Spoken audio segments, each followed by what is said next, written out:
Hello everyone, this is Shanti. In last lecture, we learned about the two types of inheritance, that is multiple inheritance and hierarchical inheritance. Both are exactly opposite to everyone. Means in multiple inheritance there are multiple base classes and single derived class is present, and in hierarchical inheritance single base class and more than one derived classes are present. In today's lecture, we learn the next topic or next type of inheritance, that is multi-level inheritance. In this inheritance, one derived class is a base class for another derived class. In multi-level inheritance, there are levels of inheritance or hierarchy of inheritance is present, and the derived class is base class of another derived class. Take the diagram here. B is a derived class which is base class of next derived class, that is class C. B is a derived class of class A, but B is also the base class for derived class C. Now check the syntax of multi-level inheritance. Here the base class is class A. Class A, then body of the base class, then derived class. The B is a derived class for class A. So here only inherit the properties of A into the class B. Class B colon, after that visibility mode or access specifier, then base class name. For class B, which is the base class? For class B, A is the base class or parent class. After that, next derived class, that is class C. Class C colon, then access specifier and derived class name. For class C, which is derived class? Direct derived class. Sorry, for class C, which is base class? Direct base class. That is which class? Class B. A is not a direct base class of class C. A is an indirect base class. A is a indirect base class of class C. So here don't write the derived class name in class C. For class C, here direct derived class base class is only class B. Check the syntax once again. Check the syntax of multi-level inheritance. First, write down the syntax for base class, that is class A. Then for class B, B is a derived class of class A. So we need a colon, access specifier and base class name, that is A. And then syntax for next derived class, that is class C. Check here the class C's. For class C, only one direct derived class, base class is present. That base class is class B. Now we check the same with the help of same syntax. We perform one example or check one example here. Class base. The base class name is class base. Then integer x. X is the data member of the base class and get data is the member function of the base class. With the help of this member function, we perform input operation on x. मतलब हमने यहाँ पे x के लिए क्या लिया है? Input लिया है. Then class derived 1. Class derived 1. Derive 1 colon, उसका बेस क्लास कौन सा है? Public base. बेस क्लास का नेम क्या है? Base. Then integer y. void read data. C out enter the value of y. C in y.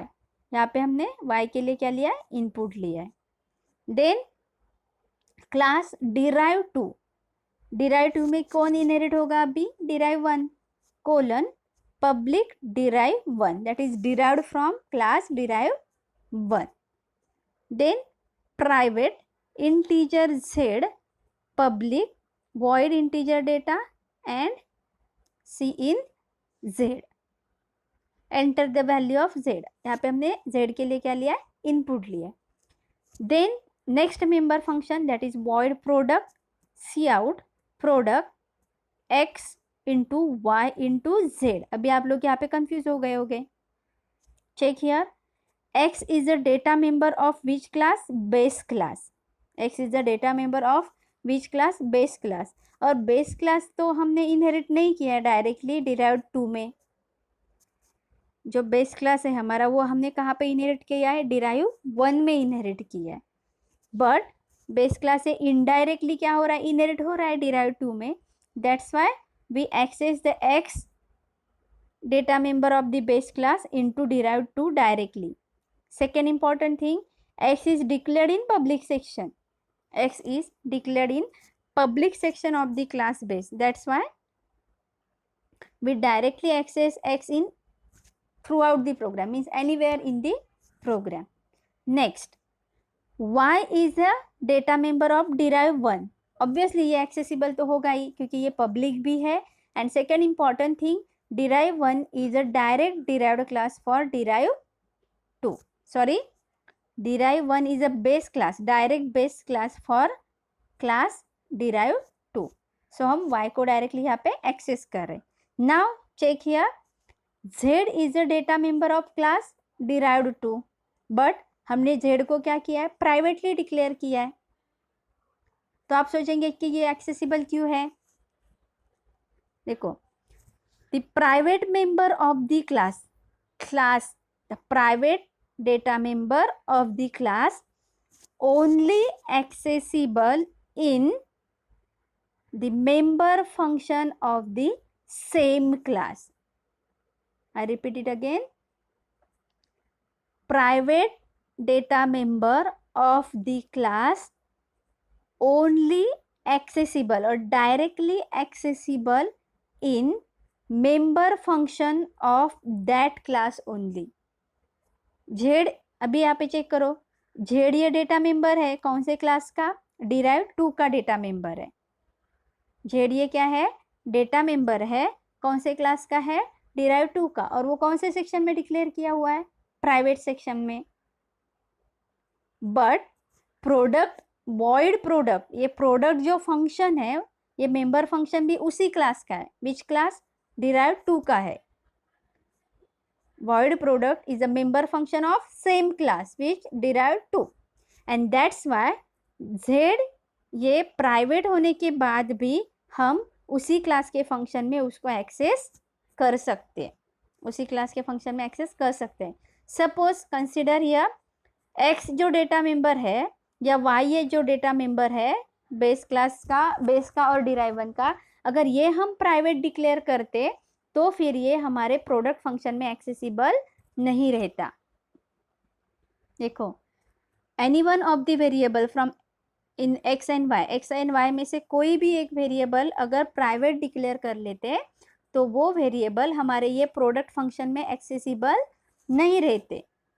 Because private data member of the class only accessible in that class function also already only, sorry, private data member of the class only accessible in that class function only. and product तो हमारा क्या है? Derive 2 का ही function है. सो z जो है वो भी डिराइव 2 का है, इसीलिए हम z को कहाँ पे एक्सेस कर रहे हैं? डायरेक्टली यूज कर रहे हैं उस फंक्शन में, प्रोडक्ट फंक्शन में एक्सेस कर रहे हैं.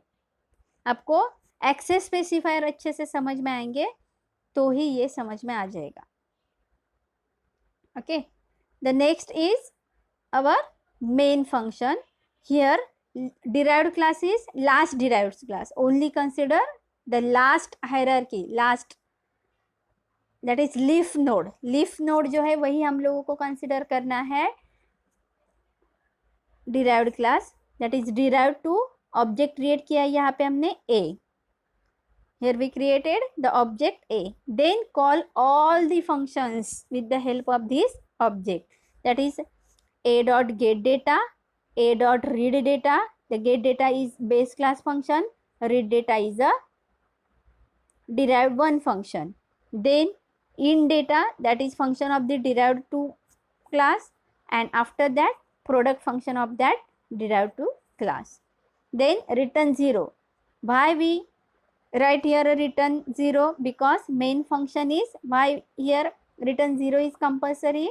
Because main is integer type function, and if the return type is integer float, then it's compulsory to return any value from that function.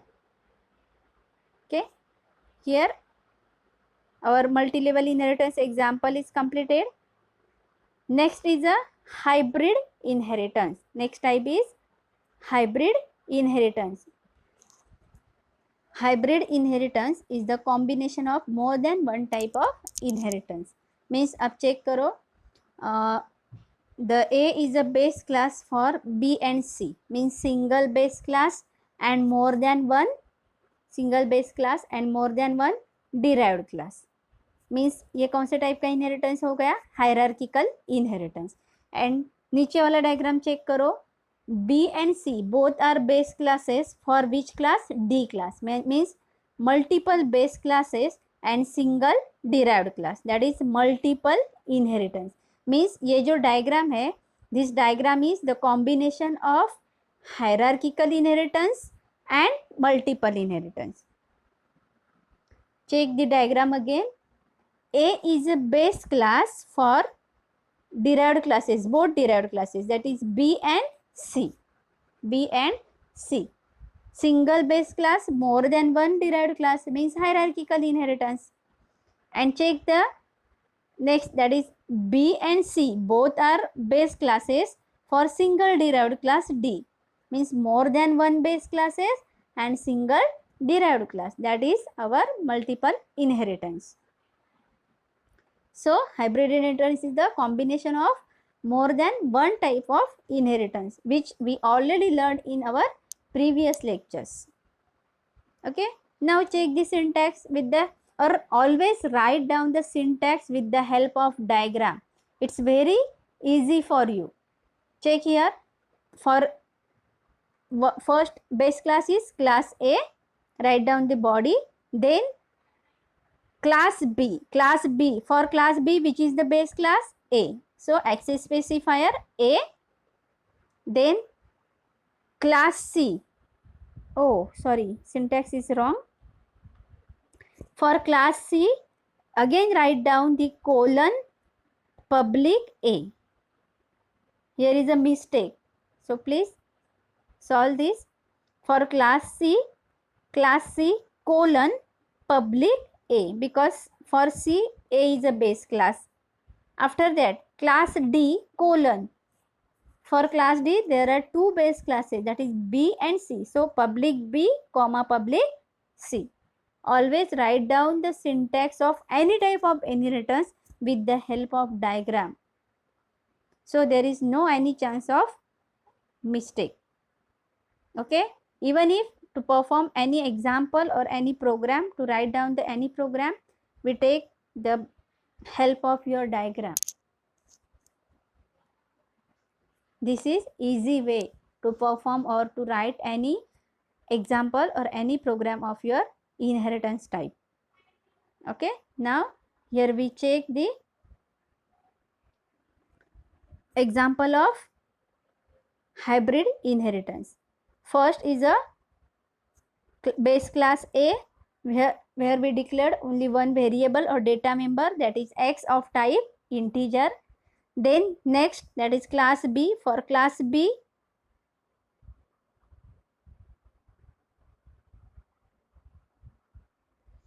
colon public A, class B colon public A, then public colon, then B, that is constructor. B is a default constructor. By default हमने यहाँ पे with the help of constructor, we already discussed the constructor, that is default constructor. Constructor is the function, same name as a class name, right? X is equal to 10. By default हमने x में क्या किया, एक value store किया है. Then class C public colon integer y, constructor y को initialise किया है हमने after that class D. Here syntax is right, diagram is wrong. We just remove the arrow from A to C, just edit it. Means here A is only base class for B and B and C both are base classes for class D, but A is not a base class for class C. Remove this arrow from A to C. A से लेके सी पे जो arrow है वो remove करो diagram में से, वो रॉन्गली एंटर किया हुआ है. ओके, नाउ मीन्स यहाँ पे ए ये किसका बेस क्लास है, बी का बेस क्लास है, बट सी का नहीं है. सो क्लास ये सी ये सिंपल बेस क्लास ये एक जो हम कहाँ पे इनहेरिट कर रहे हैं, क्लास डी में इनहेरिट कर रहे हैं. Class D colon public B comma public C, because D में हम दोनों को इनहेरिट कर रहे हैं. डी में हम क्या कर रहे हैं, दोनों को इनहेरिट कर रहे हैं, बी एंड सी को. Then we perform the sum of x and y. X is the member of B and sorry, x is the member of class A but which is declared in public, and value for x is 10, which is we assign in class B. So we perform the addition here, that is x plus y. Now here the last derived class is D. So we create here the object of D, that is obj1, and then we call the function obj dot sum. obj dot sum, right. अभी आप consider करोगे, अरे सिर्फ obj dot सम क्यों किया है, क्यों ये जो कंस्ट्रक्टर फंक्शन है सी बी ये कॉल क्यों नहीं किया है.